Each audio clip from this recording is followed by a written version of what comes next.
Bonjour, c'est Elisandre. Eh bien, j'espère que tu vas bien, que vous allez tous bien. Alors, j'ai une super nouvelle à t'annoncer. Cette année, en 2019, je change d'ego. Voilà. Bah oui, écoute, parfois on change de voiture. L'année dernière, j'ai changé d'appartement. Il se peut que cette année, je rechange encore, hein, parce que je n'ai pas tout à fait abouti à ce que je voulais. Mais en attendant, pour changer de maison, eh bien, il faut changer d'ego, hein. Donc, tu sais bien, il faut toujours qu'il y ait quelque chose en soi qui soit différent, c'est-à-dire qui se révèle, hein. Quand je parle de changer, c'est en fait, tiens, je vais te donner une métaphore, un parallèle avec le gland, hein, par exemple. Bon, bah, quand un gland, oui, un gland, pardon, et on le met en terre, eh bien, il a tout un programme, en fait, à révéler, hein, dans l'univers des contes, on appelle ça un modèle de croissance ou un modèle d'accomplissement.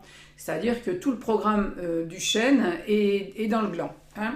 Voilà, je te l'ai déjà dit, mais je te le répète parce que ça, c'est une image très, très intéressante. Eh bien, donc, c'est pour ça on ne change pas. On ne peut pas, quand on est un gland, d'un seul coup dire, ah bah, tiens, je veux être un peuplier, hein, et donc devenir une graine de peuplier. Je ne sais pas comment on les appelle, mais peu importe. Donc, par contre, ce qui change, apparemment, c'est quand même quand un chêne grandit, hein, prend de l'expansion, eh bien, apparemment, il change, c'est-à-dire il prend davantage de place dans la forêt, il devient plus puissant, ses racines vont de plus en plus profond, etc. Voilà, hein, quand je parle de changement, c'est de ça que je veux dire, alors que bien souvent, beaucoup de gens donc s'acharnent, travaillent sur eux à se changer. Et ça, c'est une fausse piste. Bon, donc, quand je dis je change d'ego, eh bien, figure-toi, voilà, je te le dis pas sans en avoir eu une sensation très forte et intéressante, quoi, hein.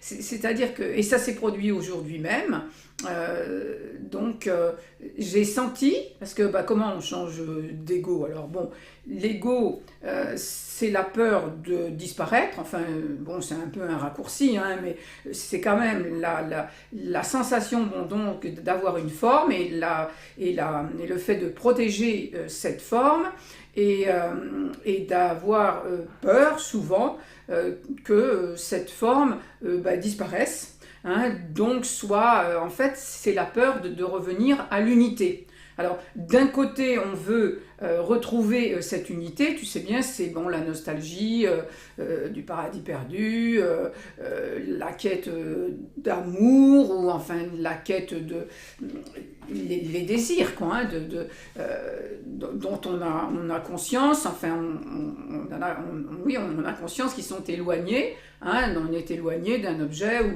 ou d'un être, et donc le désir fait que l'on veut se rapprocher, mais tu sais bien qu'il y a un paradoxe, hein, c'est qu'en même temps on veut se rapprocher parce que cette unité nous manque, mais en même temps on se préserve, hein. Donc bon bah voilà, hein, ce que c'est l'ego et comment il se préserve. Eh bien il se préserve avec un mental, c'est-à-dire toutes les histoires que on se raconte, hein, toutes les pensées que l'on a, donc des pensées qui crispent en fait, hein, qui maintiennent une certaine forme, hein, à notre histoire, à nos émotions, à nos sentiments, etc. Donc quelque chose qui contraint, hein, et en quelques moments aussi, évidemment, je le répète, on a une sensation d'être enfermé, on a la sensation d'être frustré. Voilà. Donc, changer d'ego, donc révéler un ego différent, on va dire, parce que l'ego, il n'est pas là pour disparaître. Si l'ego disparaît, ben, notre forme disparaît et on n'existe plus, hein. Il disparaîtra à notre mort. Donc on peut vivre aussi certains épisodes mystiques où on retourne à l'unité. Mais enfin, on ne vit pas ça tous les 4 matins. Donc, moi, la sensation très nette que j'ai eue, ce qui n'est pas étonnant, après tout, enfin, ce qui est en même temps étonnant, c'est-à-dire, c'est un miracle, voilà, c'est un miracle qui m'est arrivé, c'est-à-dire que d'un seul coup, il y a eu une décrispation.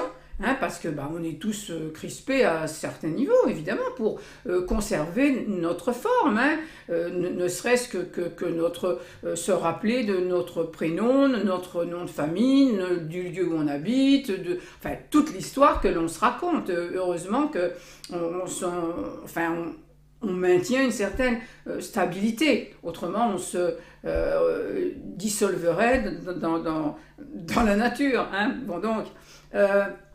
alors, j'ai senti vraiment une espèce, mais concrètement, hein, dans mon cerveau, hein, une espèce de décrispation, comme quelque chose qui avait une certaine prise, tu vois, et qui s'est relâché, qui s'est relaxé. Et ça, c'est formidable, parce que c'est comme ça que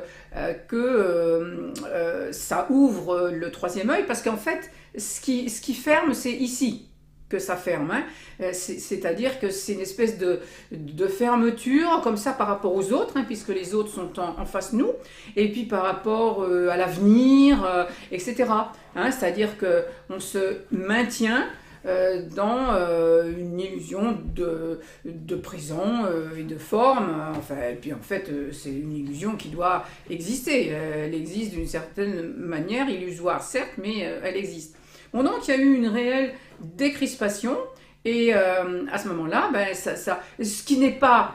Alors je te disais que c'est pas complètement étonnant, c'est-à-dire qu'on peut à la fois être surpris intérieurement, hein, quand ben, voilà, il y a quelque chose de nouveau qui apparaît, bon voilà, sur le coup on est surpris, hein, c'est un petit peu comme quand on nous fait un cadeau ou une surprise, bon très bien, mais en même temps, rationnellement, il y a un endroit en moi qui n'est pas surpris par le fait que bah, j'ai parlé de génie, j'ai parlé de simplicité. Donc, qu'est-ce que ça veut dire? Bah, que je fais appel à des formes pensées géniales. Je me relie forcément à des égrégores de génie, hein, et de simplicité.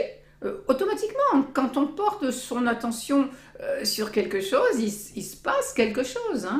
Mais il y a aussi donc cette volonté de réintégrer, cette décision, hein, c'est plus fort que la volonté, donc de réintégrer l'esprit d'enfance, qui fait qu'il y a une régénération. Bon, bah donc il y a une réelle régénération, et là je pense qu'il y a même une régénération au niveau du cerveau, hein, qui, voilà, bon, à côté bien sûr je m'alimente bien, enfin je fais pas d'excès, enfin je vis de manière saine, on va dire, le plus saine possible, hein. Mais bon, j'ai bien senti qu'il y avait vraiment, hein, voilà, une sorte de régénération, comme le constat d'une plante que j'aurais pas vue depuis un petit moment, puis d'un seul coup je reviens, waouh, elle a poussé, quoi.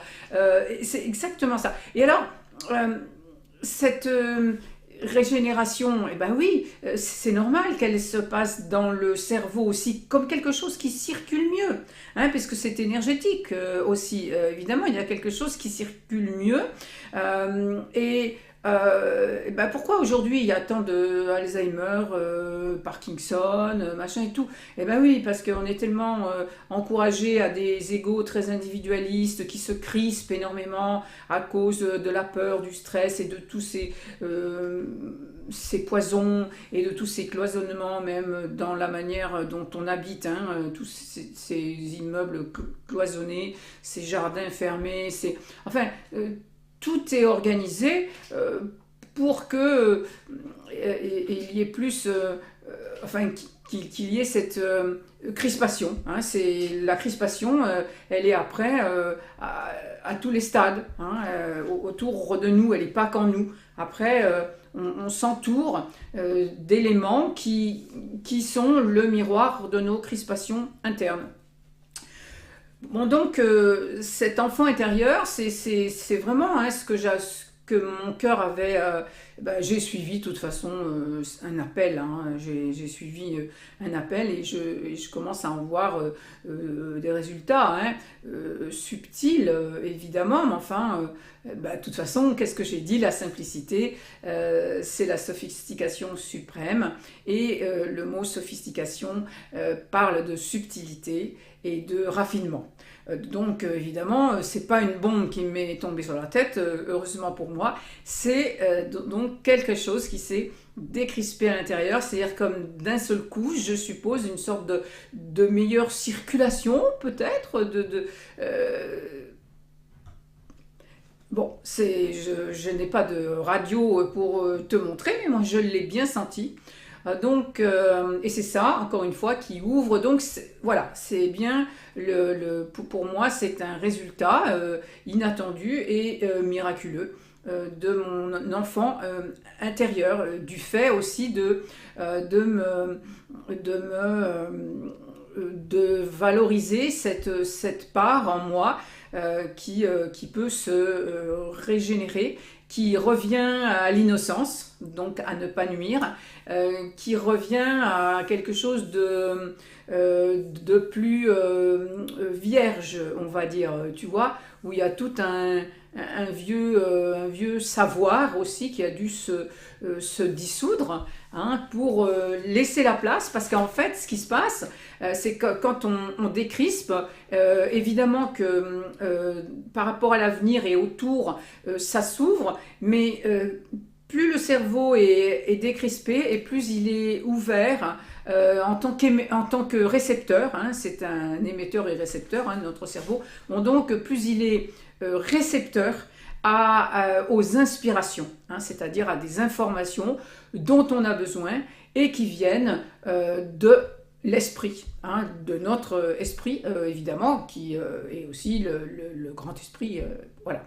Bon, eh bien écoute, j'espère que ces nouvelles te réjouiront autant que moi, et puis que je t'ai appris quelques petites choses qui vont toi-même t'autoriser, te convaincre que tu as plus de capacités que tu ne crois. Voilà, hein. Et puis voilà, puis à bientôt, à la prochaine vidéo. Je te remercie de m'avoir écouté. Au revoir.